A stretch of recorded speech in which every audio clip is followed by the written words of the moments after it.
কাজে এই দেশ মুসলমানদের দেশ, অন্য কারো দেশ না। এই দেশ অন্য কারো দেশ নয়, দেশ মুসলমানদের দেশ। এই দেশের জন্য, স্বাধীনতার জন্য, সংগ্রামের জন্য রক্ত আমরা দিয়েছিলাম, জীবন আমরা দিয়েছিলাম, আন্দোলন আমরা করেছিলাম। কাজে বাংলাদেশের মধ্যে কোনো বেঈমান শক্তি মাথা জাগালে আমরা রক্ষা করবো না, দেব না তাদের বাঁচতে ইনশাআল্লাহ। আসসালামু আলাইকুম ওয়া রাহমাতুল্লাহি ওয়া বারাকাতুহু। নাহমাদু ওয়া নুসাল্লি আলা রাসূলিল কারীম, আম্মা বাদ। ফাউযু বিল্লাহি মিনাশ শাইতানির রাজীম। বিসমিল্লাহির রহমানির রহিম। ইনিল হুকমু ইল্লা লিল্লাহ। আল্লাহুম্মা সাল্লি আলা মুহাম্মদ ওয়া আলা আলি মুহাম্মদ। ইসলামী আন্দোলন বাংলাদেশ রাজশাহী জেলা মহানগর শাখা কর্তৃক আয়োজিত আজকের সম্মেলনের সম্মানিত সভাপতি হযরত উলামায়ে কেরাম, সর্বস্তরের ইসলাম প্রেমিক, দেশপ্রেমিক ভাইয়ের আমার, আসলে ইসলামী আন্দোলন বাংলাদেশ কি চায়, এদের বক্তব্য কি, এদের উদ্দেশ্য কি, এই সম্পর্কে আমরা অনেকেই জানি না। এই দেশটা কাদের, এ দেশ কারা স্বাধীন করেছে, এ বিষয়ে আমাদের অনেকেরই জানা নেই। আপনারা জানেন, এ দেশের দীর্ঘদিন পর্যন্ত শাসক ছিল মুসলমান। 750-800 বছর পর্যন্ত এদেশের শাসক ছিল মুসলমান। কিছু মুনাফিক এবং গাদ্দারের কারণে ব্রিটিশ 200 বছর এদের শোষণ করেছে। আবার ব্রিটিশদের বিরুদ্ধে প্রথম আন্দোলনের সূচনা করেছিল মুসলমান। আপনারা জানেন, 1803 ঈসাই সালে ব্রিটিশ যখন দিল্লি দখল করে তৎকালীন জাফরের থেকে, ওই সময় শাহ ওলিউল্লাহ মুহাদ্দিস দেহলভী রহমাতুল্লাহ আলাইহির বড় সন্তান শাহ আব্দুল আজিজ সাহেব রহমাতুল্লাহ আলাইহি ঘোষণা দিয়েছিলেন, আজকের থেকে পাক ভারত উপমহাদেশ দারুল ইসলাম নয়, দারুল হরব। ব্রিটিশদের বিরুদ্ধে আন্দোলন করা প্রত্যেকটা মুসলমানদের জন্য ফরজ। ওই 1803 ঈসাই সালের ঘোষণার থেকেই ব্রিটিশ বিরোধী আন্দোলনের সূচনা হয়েছিল। সবচেয়ে বেশি রক্ত দিয়েছে মুসলমান, আপনারা জানেন কি জানেন না? ইন্ডিয়ান গেটের মধ্যে ব্রিটিশ হটাও আন্দোলনে যারা জীবন দিয়েছে তাদের নাম লেখা আছে। গিয়ে দেখেন সেখানে মুসলমানদের সংখ্যা কত বেশি। সর্বপ্রথম ব্রিটিশ হটাও আন্দোলনে জান দিয়েছে মুসলমান, আন্দোলন করে মুসলমান। পরবর্তীতে অন্য অন্য সম্প্রদায়ের লোক সম্পৃক্ত হয়েছে, কিন্তু সূচনায় ছিল তারা। রক্ত তাদের, ত্যাগও তাদের বেশি। কেন? আপনি দেখুন, ব্রিটিশ হটাও আন্দোলনে যতজন মুসলমান ভারত থেকে হিজরাত করেছে, অন্য কোনো সম্প্রদায়ের লোক এত হিজরাত করে নাই। দেখাতে পারবেন না? তাদের আন্দোলনের কারণেই এদেশ থেকে ব্রিটিশ হটতে বাধ্য হয়েছিল। ভেবেছিলাম সাম্প্রদায়িক সম্প্রীতি বজায় থাকবে, এই ভারতবর্ষের প্রত্যেকটা নাগরিক তাদের অধিকার ফিরে পাবে। কিন্তু কি দেখলাম? মুসলমানদের সাথে বৈষম্য করা হচ্ছে, মুসলমানদের অধিকার রক্ষা হচ্ছে না, তাদেরকে ভিন্ন খাতে দেখা হচ্ছে, অন্য নজরে দেখছে। তখন আমরা কি করলাম যে না, মুসলমানদের জন্য আলাদা আলাদা ভূখণ্ড ব্যতীত মুসলমানদের স্থায়ী শান্তি আসবে না। তখন এই মুসলিম লীগের নেতৃত্বে, মুসলমানদের ভিত্তিতে এদেশ থেকে, ভারত থেকে আলাদা হওয়ার জন্য আমরা আন্দোলন শুরু করলাম। যে আন্দোলনের একজন সেফা সালার ছিলেন শেখ সাহেব, নিজেও অসমাপ্ত আত্মজীবনীর মধ্যে পড়ে দেখেন, তিনি বলেছেন যে এখন আর ভারত থেকে আলাদা না হলে, পাকিস্তান নামে একটা ভূখণ্ড না করলে আমাদের শান্তির আর দ্বিতীয় কোনো পথ নাই। সে আন্দোলনের ভিত্তিতে আমরা 47-এ একটা পাকিস্তান নামীয় ভূখণ্ড অর্জন করলাম। সেই ভূখণ্ডের দুইটা অংশ, পশ্চিম পাকিস্তান, পূর্ব পাকিস্তান। এই পশ্চিম এবং পূর্ব পাকিস্তানের মধ্যে ব্যবধান 1700 কিলোমিটার। 1700 কিলোমিটার দূরে অবস্থানকৃত দুইটা দেশ একই নামে ভারত থেকে আলাদা হওয়ার কারণটা কি ছিল, এটা মাথার মধ্যে রাখতে হবে। এতক্ষণ যা বলেছি তা মাথার মধ্যে থাকুক অথবা নাই থাকুক দেখার বিষয় নয়, কিন্তু দুই মেরুতে অবস্থানকৃত 1700 কিলোমিটার দূরে অবস্থানকৃত ভারত থেকে একই নামে দুইটা রাষ্ট্র একই নামে ভারত থেকে আলাদা হওয়ার কারণটা কি ছিল? ঋতুর কারণ না। পশ্চিম পাকিস্তানের ঋতু পূর্ব পাকিস্তানের ঋতু সম্পূর্ণ ভিন্ন ছিল। ভৌগোলিক অবস্থান না, ভৌগোলিক অবস্থান সম্পূর্ণ ভিন্ন ছিল। ভাষার কারণে না, ওদের ভাষা আমাদের ভাষা সম্পূর্ণ ভিন্ন ছিল। সংস্কৃতি ভিন্ন, সব কিছু ভিন্ন হওয়া সত্ত্বেও কেন আলাদা হয়েছিলাম? শুধু একটা পরিচয়ের কারণে, অন্য কোনো পরিচয় না, শুধু একই কারণে। সেটা হলো এই, ওরাও সংখ্যাগরিষ্ঠ মুসলমান, আমরাও সংখ্যাগরিষ্ঠ মুসলমান। কাজে এই দেশ মুসলমানদের দেশ, অন্য কারো দেশ না। এই দেশ অন্য কারো দেশ নয়, এই দেশ মুসলমানদের দেশ। এই দেশের জন্য, স্বাধীনতার জন্য, সংগ্রামের জন্য রক্ত আমরা দিয়েছিলাম, জীবন আমরা দিয়েছিলাম, আন্দোলন আমরা করেছিলাম। কাজে বাংলাদেশের মধ্যে কোনো বেঈমান শক্তি মাথা জাগালে আমরা রক্ষা করবো না, দেব না তাদের বাঁচতে ইনশাআল্লাহ। এদেশ মুসলমানদের দেশ, অন্য কারো দেশ না। শোনেন, খুব ভালোভাবে বোঝেন, আজকে আমরা কি দেখেছি? দেশ মুসলমানদের।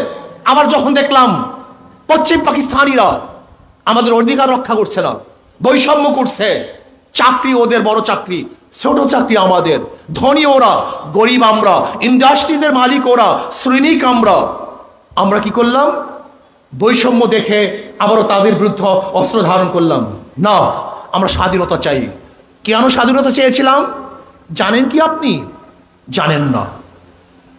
যে স্লোগান আপনারা শুনেন, সেই স্লোগানের ভিত্তিতে দেশ স্বাধীন হয় নাই। এদের স্বাধীন কেন হয়েছিল? পাকিস্তানিরা ভোটের মর্যাদা রক্ষা করতে পারেনি। 70 নির্বাচনে আওয়ামী লীগ সংখ্যাগরিষ্ঠ ভোট পেয়েছিল, তারা সরকার গঠন করবে। যখন পশ্চিমারা সংখ্যাগরিষ্ঠ দলকেও সরকার গঠন করতে বাধা দিয়েছে, ভোটের মর্যাদা দিতে পারে নাই, তখন এদেশের মানুষের যা কিছু আছে তা নিয়ে ঝাঁপিয়ে পড়ছে, আন্দোলন করছে, সংগ্রাম করেছে। আমি আওয়ামী লীগ সরকারকে বলবো, পাকিস্তানিদের বিরুদ্ধে ওরা ভোটের অধিকার রক্ষা না করার কারণে, মর্যাদা না দেওয়ার কারণে এদেশের মানুষের কাছে যা কিছু ছিল তা নিয়ে ঝাঁপিয়ে পড়ছে। আজকে আওয়ামী লীগ সরকার ভোটের মর্যাদা রক্ষা করতে পারছে না, ভোটের মর্যাদা দিতে পারছে না।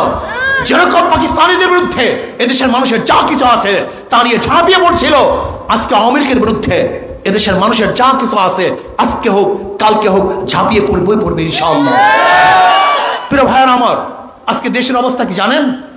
খবর রাখেন, শুধু উন্নয়ন, রাস্তার উন্নয়ন, রাস্তার উন্নয়ন করেছেন, মর্যাদার উন্নয়ন কি করেছেন? আপনি রাস্তাকে সুন্দর করেছেন, কিন্তু চরিত্রের অবস্থা কি করেছেন? আজকে আপনি রাস্তাঘাটের উন্নয়নের অবস্থা দেখেন, কিন্তু পাসপোর্টের মর্যাদার অবস্থাটা কি? বাংলাদেশের পাসপোর্ট যদি কোনো বিদেশের মানুষ দেখে, ঠুক মারে, সন্ত্রাসী এলাকার লোক, এরা সন্ত্রাসী, এরা কি? কারণটা কি? আজকে বাংলাদেশের কোনো মানুষের সম্মান নাই, ইজ্জত নাই, মর্যাদা নাই। যদি পাকিস্তানিরা আমাদের সাথে বৈষম্য করার কারণে, চাকরি না দেওয়ার কারণে ওদের বিরুদ্ধে আন্দোলন করি, তা আজকে চাকরি কি বাংলাদেশের জনগণের হয় না আওয়ামী লীগের হয়? কথা বলেন না কেন? তাহলে আজকে আন্দোলন করবেন না কেন? আজকে ধনী কি বাংলাদেশের জনগণ হয় না আওয়ামী লীগ হয়? আন্দোলন করবেন না কেন? আজকে ইন্ডাস্ট্রিজের মালিক কি আওয়ামী লীগ হয় না বাংলাদেশের জনগণ হয়? তাহলে আন্দোলন করবেন না কেন? আজকে হাজারো অন্যায় করে বুক ফুলিয়ে হাঁটে আওয়ামী লীগের লোক না জনগণ? আজকে ইউনিভার্সিটির মধ্যে স্বামীর সামনে স্বামীকে বেঁধে রেখে স্ত্রীকে ধর্ষণ করে এদেশের জনগণ না আওয়ামী লীগ? আজকে 100 ধর্ষণের পরে সেঞ্চুরি পালন করে এদেশের জনগণ না আওয়ামী লীগ? আজকে টেন্ডারবাজি করে এদেশের জনগণ না আওয়ামী লীগ? এদেশের আজকে 15 বছরের মধ্যে প্রায় 10 লক্ষ, কোন রিপোর্টের মধ্যে 14 লক্ষ কোটি টাকা, 14 লক্ষ কোটি টাকা পাচার করেছে জনগণ না আওয়ামী লীগ? আজকে ব্যাংকে দেউলিয়া করেছে জনগণ না আওয়ামী লীগ? আজকে কি দেখেছি? আজকে খুনের পরে কোনো বিচার নেই। কারণটা কি? এদেশের অবস্থাটা কি? কি চলতেছে? না, এই অবস্থায় দেশ চলতে দেয়া যায় না, এই দেশ চলতে পারে না। প্রত্যেকটা মানুষের মর্যাদা আছে, যদি আজকে আওয়ামী লীগ করেন, হাজারো খুন করবেন, আপনি মুক্তি পেয়ে যাবেন। আওয়ামী লীগ করবেন না, কোনো দোষ না করলেও আপনাকে যে কোনো কেসে ফাঁসানো হবে। এটার নাম বিচার? এটার নাম ব্যবস্থা? এর নাম শান্তি? এর জন্য কি দেশ স্বাধীন করেছিলাম? এর জন্য কি আমাদের মানুষগুলো রক্ত দিয়েছিল? এই জন্য আমাদের মানুষকে জীবন দিয়েছিল? না। আজকে মুখের মধ্যে তালাবদ্ধ করেছি, কেউ কথা বলতে পারছে না। আজকে কানের মধ্যে আঙ্গুলি দিয়েছি, কেউ কোনো কথা শুনতেছে না। আর চোখকে অন্ধ করে ফেলেছি, কেউ কিছু দেখতে পারবে না। এর নাম কি দেশ? এটা দেশ হতে পারে না, এটা দেশ হতে পারে না। প্রিয় ভাইয়েরা আমার, আসুন ঐক্যবদ্ধভাবে এই জুলুমের বিরুদ্ধে আন্দোলন করতে হবে, সংগ্রাম করতে হবে, মাথা উঁচু করে দাঁড়াতে হবে, বুক ফুলিয়ে হাঁটতে হবে, প্রত্যেকের অধিকার দিতে হবে। আজকে শ্রমিকদের অধিকার নেই, গরিবদের অধিকার নেই। আজকে হাজারো গরিব মানুষ ক্ষুধার তাড়নায় তার বাচ্চাকে বিক্রি করে দিয়েছে। এই বাংলাদেশের ঘটনা। আজকে হাজারো মানুষ ক্ষুধার তাড়নায় ডাস্টবিনে কাক কুকুরের সাথে খাবারের জন্য লড়াই করছে। আজকে আমরা কি দেখেছি? হাজারো বাংলাদেশের মানুষ চিকিৎসার অভাবে ধুকে ধুকে মরছে। আজকে বাংলাদেশের মানুষ খোলা আকাশের নিচে ঘুমাচ্ছে। আজকে হাজারো মানুষ বস্ত্রহীন। আজকে আমাদের বাচ্চারা শিক্ষা গ্রহণ করতে পারছে না। মর্যাদা নাই, অধিকার নাই। একদল মানুষ তো ধনীর পর ধনী হচ্ছে, আর একদল মানুষ গরিবের পর গরিব হচ্ছে।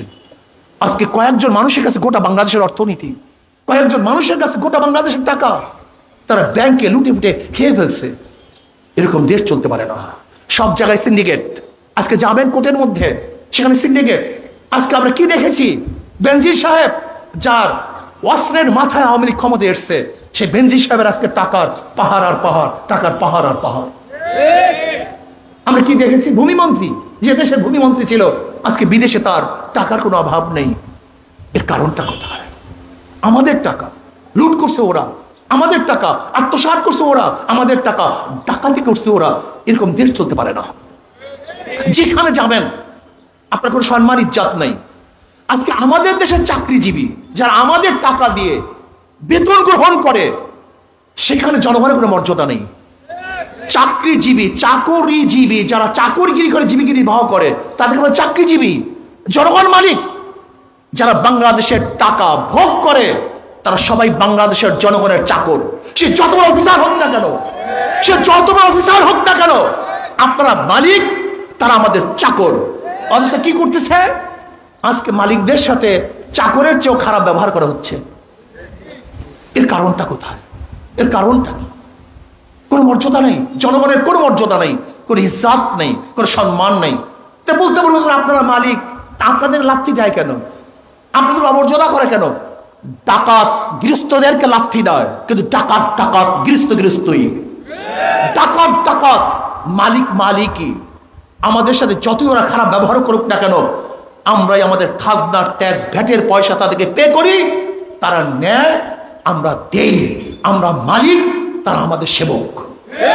মনে রাখতে হবে, যত বড় অন্যায় করুক না কেন, আপনি ভাববেন আপনি একজন মালিক, আপনি জনগণ।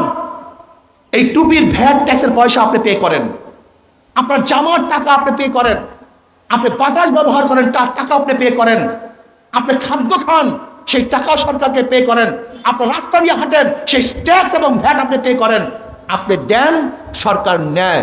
আমি মালিক, সরকার আমাদের থেকে নেয়, কাজে সে আমাদের মালিক হতে পারে না। সে আমাদের কর্মচারী, আমাদের সেবক। সে আমাদের সেবা করার অঙ্গীকার নিয়ে ক্ষমতায় গেছে। আমাকে ভোট দেন যেন আমি সেবা করতে পারি, আপনাদের খ্যাতবোধ করতে পারি। এই কথা বলে নাই? তার আমাদের খাদেম, সরকার আমাদের সেবক। আমাদের সেবার জন্য, খ্যাতবোধের জন্য তারা ক্ষমতায় গেছে, অত্যাচারের জন্য ক্ষমতায় যায় নাই। তারা তাদের ইশতেহারের মধ্যে পোস্টারে লিখেছে, আমাকে খ্যাতবোধ করার তৌফিক দেন, আমাকে সেবা করার তৌফিক দেন। তুমি সেবা করার নামে আজকে আমাদের গলা টিপে মারবা, আমাদের হত্যা করবা, আমাদের মেয়েদেরকে ধর্ষণ করবা, আমাদের টাকা পয়সা বিদেশে পাচার করবা, আমাদের দেশকে বিক্রি করে দিবা। আজকে বাংলাদেশের সরকার নাই, ওই ভারতের থেকে যে প্রেসক্রিপশন দেশে আসে সেই অনুযায়ী সরকার গঠন হয়, সেই জন মন্ত্রী গঠন হয়, সেই অনুযায়ী ইম্পে গঠন হয়। আজকে পদোন্নতি কে দিবে, কাকে দিবে, তা ও দেশ থেকে লিস্টে চলে আসে। আপনি জানেন দেশের অবস্থাটা কি? সাম্প্রদায়িক দাঙ্গা লাগাবার জন্য চেষ্টা চলছে। আজকে মুসলমানদের এখানে কোনো অধিকার নাই। মুসলমানরা ছাগলের 3 বাচ্চারা 3 নম্বর বাচ্চাও না। যে মুসলমানদের জন্য দেশ স্বাধীন হয়েছিল, সেই নওয়াব সলিমুল্লাহ নিজের দানকৃত শত শত একর জমির মধ্যে ইউনিভার্সিটি করেছিল নওয়াব সলিমুল্লাহ। সেই নওয়াব সলিমুল্লাহর ইউনিভার্সিটি তার আলোচনা নেই, কিন্তু যে রবি ঠাকুর 41 বার ঢাকা ইউনিভার্সিটি বন্ধ করার জন্য জনসভা করেছিল, ব্রিটিশদের কাছে দরখাস্ত করেছিল, সেই রবি ঠাকুরের সেখানে সম্মান ইজ্জতের কোনো অভাব নাই। কিন্তু যে নওয়াব সলিমুল্লাহ ইউনিভার্সিটির জায়গা দান করেছিল, বুয়েট মেডিকেল কলেজ এবং ঢাকা ইউনিভার্সিটির একক জমি হলো সব নওয়াব সলিমুল্লাহর, তার কোনো আলোচনা নেই। আজকে সেনদের সব হল থাকবে, কিন্তু নজরুল ইসলাম নামে কোনো হল সেখানে থাকতে পারবে না। যে ইউনিভার্সিটির সামনে রব্বি জিদ্দি এলমা একসময় লেখা ছিল, সে রব্বি জিদ্দি এলমাও তুলে দেওয়া হয়েছে। আজকে শিক্ষার অবস্থা কি দেখেছেন? আপনি দেখেছেন? আজকে প্রেম প্রীতি শিক্ষা দেওয়া হচ্ছে। হাত ধরিয়া কিভাবে বন্ধুর সাথে হাঁটবে সেটা বইয়ের মধ্যে লেখা হচ্ছে। যদিও মার চুমা তুমি গ্রহণ করো, কিন্তু বন্ধু চুমা না দিলেও, চুমা গ্রহণ না করলেও তার হাত ধরে হাঁটতে তো কোনো আপত্তি নেই, এই বইয়ের মধ্যে শিক্ষা দেওয়া হচ্ছে। আপনি কি জানেন পিরিয়ডের সময় মেয়েদের পিরিয়ডের সময় তাদের কাপড় কোথায় রাখবে, কিভাবে রাখবে, তাও বইয়ের মধ্যে আলোচনা করা হয়েছে। আপনি জানেন অবস্থাটা কি? গায়ের হলুদে কিভাবে নৃত্য করবে, কিভাবে ডান্স দিবে, কোমর কিভাবে ঢুলাবে, মাথা কিভাবে ঝাঁকাবে, তাও শিক্ষা দেওয়া হচ্ছে এবং প্র্যাকটিক্যাল। ইসলাম বলতে কিচ্ছু নেই, সব জায়গায় ইসলাম মুচার চক্রান্ত চলতেছে, ইসলামী ইতিহাস উঠে এলা হচ্ছে। আবু বকরের গল্প নাই, ওমরের গল্প নাই, ওসমানের গল্প নাই, আলীর গল্প নাই। আমার নবীর যেখানে গল্প থাকবে না, ওই সমস্ত শিক্ষা সিলেবাস বাংলাদেশে আমরা চাই না, থাকতে দেব না ইনশাআল্লাহ।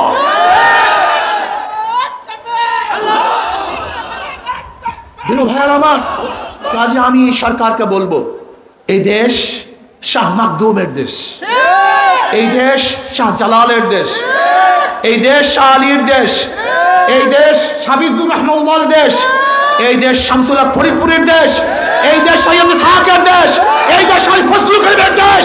কোন বাতিল দেশে থাকতে পারবে না ইনশাআল্লাহ। এজন্য আসুন, আত্মকলহ ভুলে গিয়ে ঐক্যবদ্ধ হয়ে এই জালিমের বিরুদ্ধে আন্দোলন করতে হবে, সংগ্রাম করতে হবে। আজকে ধর্মীয় কন্দলের মধ্যে আমাকে লাগিয়ে দিয়ে শক্তি খর্ব করে ওরা ক্ষমতা চালাচ্ছে। যদি আমরা ঐক্যবদ্ধ হই, ইনশাআল্লাহ অবশ্যই জালেম শক্তি থাকতে পারবে না।